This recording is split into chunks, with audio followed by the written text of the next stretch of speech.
নমস্কার বন্ধুরা, আজকে আমি নীলিমা কুকিং শো থেকে আজ বানাতে চলেছি। এই যে আমি দুধ দিয়ে ডালিয়ার পায়েস বানাবো। আমি দুধটা বসিয়ে দিয়েছি, দুধটা ফুটেও গেছে। আমি ডালিয়াটা দিয়ে দিচ্ছি, দিয়ে আমি এবার জাল দিতে থাকবো। এইভাবে আমি বানাতে থাকবো, জাল দিতে থাকছি। দেখুন এই যে এরকম হয়ে আসছে। আর এটা হাফ লিটার দুধ আছে।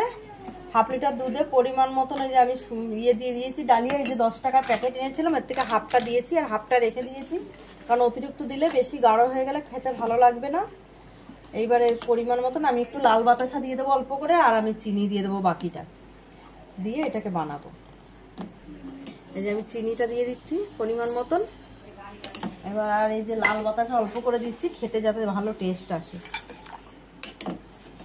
এতে জিনিসটা টেস্ট হয় ভালো। আর নামানোর আগে একটু আমি ঘি দিয়ে দেবো। আমি একটু পরিমাণ মতন এই যে ঘি দিয়ে দিচ্ছি, যাতে টেস্টটা ভালো আসে, খেতে দারুণ টেস্ট হবে।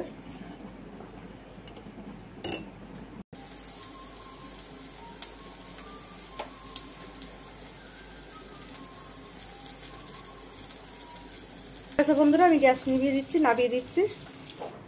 দেখুন বন্ধুরা, ডালিয়ার পায়েস কেমন হয়, খুব ভালো হয় খেতে, খুব টেস্টি হয়। আপনারা চাইলে আপনারা বাড়িতে বানিয়ে খেয়ে ট্রাই করতে পারেন, দেখবেন।